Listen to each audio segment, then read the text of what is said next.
Hi there, welcome to Module 4, Editorial Process. We've talked about the framework, now we're going to talk about the process to bring it to life. So the idea is that we need to find a way to keep content marketing from taking over our life, and in particular, our social media feeds, which are constantly needing to be fed with original, compelling, head-turning, scroll-stopping content, and it takes a lot, especially if we're doing it day-to-day on the fly. It takes over. And it can be really frustrating too because it doesn't get the results we need it to because it wasn't well thought out and strategized. And then, it doesn't land the way we hope it will. So what we like to do is employ the N.I.C.E.R method of content creation. And the acronym here is name, ideate, create, edit, repeat. So what it looks like, if you were to do this on a weekly basis, which might be your thing, perhaps monthly is just too far out or too much at once, and then you want to be a little bit more frequent, no problem. Weekly, what you might do is on a Monday, sit down and plan, draft, and schedule your written content. Tuesday, perhaps you shoot that live video or whatever that tier 1 content is, but you're creating. Wednesday, editing, scheduling, and pre-boosting, if you are in that game, all the content for the week ahead. And then Thursday to Wednesday, you roll it out. Just a suggestion. This could be totally different days, but either way, you're creating for a few days and then you take a break while that content rolls out and then you repeat the process. Now, that's not to say it's set it and forget it. We all, no matter which way we're scheduling our content, we have to be present and aware of what's headed out the door each day or going live in our scheduling tools so that we can engage properly. We can see how it's performing. We can put some money behind it if it's doing well or it should have been doing better and we want to give it a boost to a specific audience. Great. Go in and create a boost. And again, repeat in a way that is meaningful and that we're learning from time over time. So it's not just this robotic process because that's the fastest way to not get anyone caring about your content. If we were to do it monthly, which is how we do it and we teach, at the start of each quarter, we name our monthly themes and overall content plans. And ta-da, you've already done that. If you did fill out some of those planning tools or pillars, categories, and content posts for the quarter ahead, or maybe the whole year, you've already done that. But a really good idea that before each quarter starts, you revisit it, you see where you're at, you check on your monthly and your monthly sales and marketing themes, any new kind of things that you have to pay attention to, or happenings, holidays, things that are relevant to your target audience, and you start to weave those into or move some topic ideas around. Then the start of each month. So if we are creating content for first quarter, we are going to sit down in December before January hits. And on December 1st, we're going to do step 1, the N. Name our plans. Check it out. What's going to be happening for that Q1? And do we need to make any adjustments?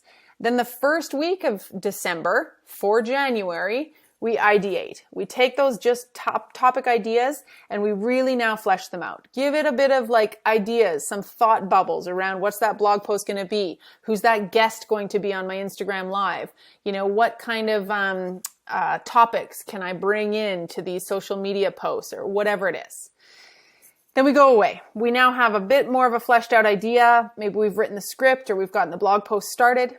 Week 2, we come back and this is the big one. We slot a same maybe 2 or 3 hour block into our calendar once a week only. Now our content's taking a few hours a week. That's it. And we craft it. This is the big one because not only do we have to write the written copy, but we've got to come up with the art, as they say in the newsroom. So that would be the photos, the graphics, the animations, whatever it is that's going to accompany each of your pieces of written content. So crafting. We go away. Take a break. Week 3, we come back of December for January, and now we edit. So someone is proofreading it or we're proofreading it and we're tweaking it and making those final adjustments. We are loading it into our scheduling tools. So we're taking those beautiful blog posts from week 2, we're editing them and we're putting them into our blog and setting them up as drafts to be scheduled and go out live in January as they're supposed to. Probably there's 4 of them, especially if we're using one blog a week and we're seeing it as a tier 1 or tier 2 piece of content that we're able to create in advance. Woohoo! Amazing! Because it's hard to write a blog post on the spot. It really is. But if you have 4 topics and you get to batch write them and then batch edit them and load them up, man, it's actually really enjoyable. Week 4 is the reach, resonance, and return. So this would be the final week of December for January's content. And we're going to look at some pre-boosted content here. We've got our Facebook and Instagram and LinkedIn posts scheduled, and I might put $5 or $10 behind half of those, or each one, if we subscribe to the mentality of boost every post because it won't get seen. That's up to you, and we talk a lot about that in our paid social class. But either way, we're using this week to not only give that content its final tweak and best push or chance of hitting the algorithm and really shining. So maybe adjusting some subject lines of our e-newsletters or our blog. Again, pre-boosting or just checking on our social content one last time, but also really seeing how this month's content performed. Benchmarking it, taking note of what post did the best and what we need to work on or what fell flat and why, giving it both those analytical insights and some anecdotal suggestions as to why this worked or this didn't. And then iterating or learning from that going forward. We don't want to just do that in the 4th week of the month or the final piece of the month, but it makes sense that at the end of each month, we really visit and kind of overarchingly look at how that month went. Doesn't have to take long, but if you don't do it, you'll never do it. So just make some meaningful metrics, or at least establish what they are, take note of it, and mark them down, and then make notes of what you can improve going forward. I really encourage you as well to go beyond just the vanity metrics of your social posts or your email open rates, and look at the click-throughs to your website. How did this content perform in terms of driving clicks, eyeballs on your site, appointment bookings, purchases, revenue and sales goals on the whole. And that's when our marketing efforts really start to matter, and it gets really fun. The last thing I'll say about that final week that has to do with reach is ad campaigns. If you are running digital ad campaigns, most of us are running them across Facebook and Instagram almost at all times, but perhaps also Google ads or LinkedIn ads, TikTok ads, Pinterest. You want to be creating them now. You want to build those ad campaigns or tweak them for the month ahead. And this is a great time to do it because it's so fresh. Next week, your January content's going to start rolling out, and the whole theme is this, and you want to support it with these ads. So that's what that week is for, and you're in really good shape if you can commit to all of that. So this is now another piece of the content tool that I showed you earlier in our tool shop, and it just reminds you or lays it out here what it is. So the batch creation method, and this is what it would look like: quarterly and then monthly, week 1, week 2, week 3, week 4, listed as stages. So this is a nice way, instead of just saying, it's in create stage or edit stage or publish stage, you can really now refer to it as stages of that month-to-month process. So I'm just going to actually flip back here one more time so that you can see now how much you know about this planning tool.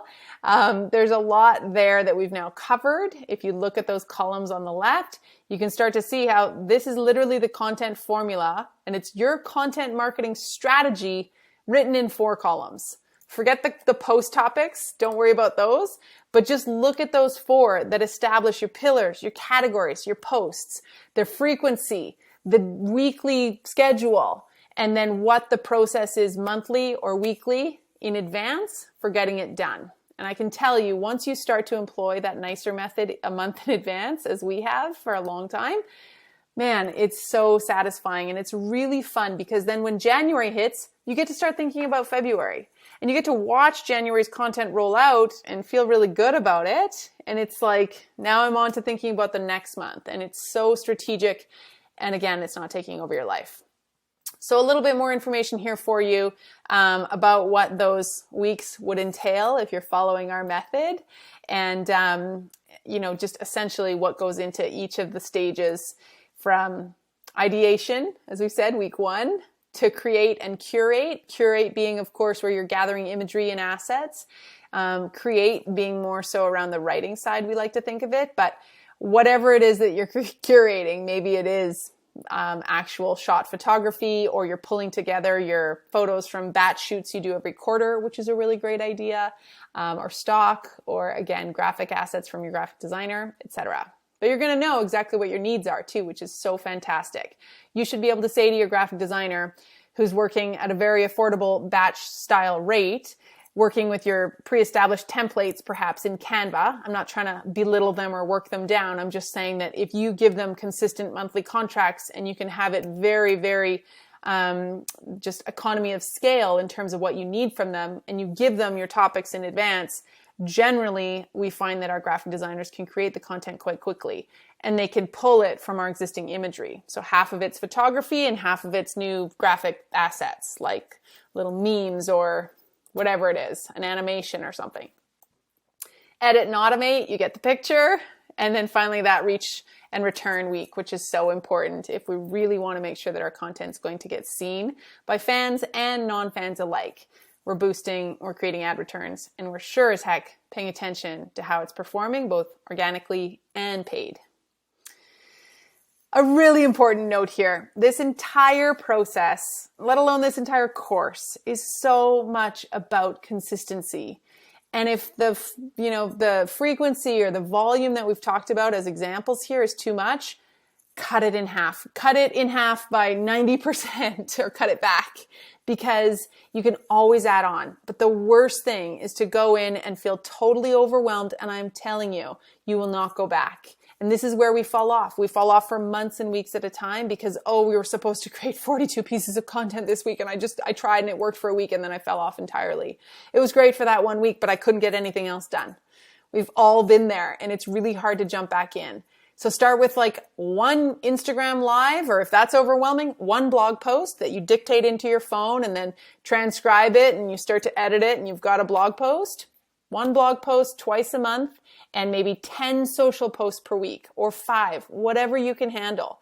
Because if you can consistently do that, you can start to layer in other platforms, other ideas, more creativity, other guests, other content categories.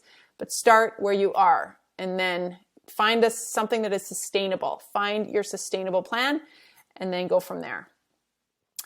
We like to also subscribe to the 50-50 rule, which is 50% of the pillar-based content, which again, yes, it falls into our pillars, but it also falls into those topics that we've slotted into our pillars.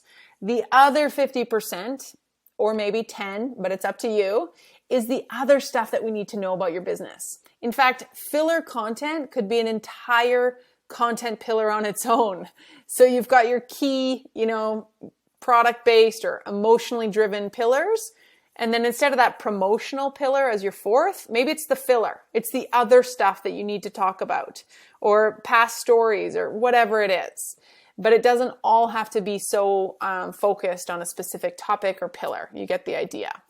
And again, the filler stuff too gives us room to just step in with some random stories on Instagram here and there, or a Facebook post that we just want to post live whenever, or an Instagram Q&A, or a live Facebook Live Q&A that just happens organically and it wasn't planned.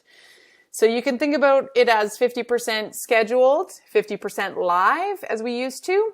And we would say scheduled content makes it happen, live content keeps it real. And I don't just mean Instagram, Facebook Lives, I mean on the fly. So something I'm posting on that day, or a story in the moment, an Instagram story.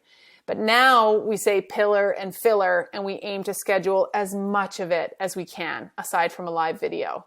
And when we look at our content schedule, we've got 90% of it batch created and scheduled, aside from an Instagram Live perhaps.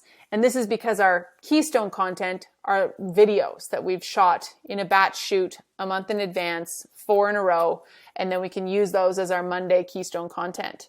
And then we can spin off the e-newsletter and the blog and the social posts in advance.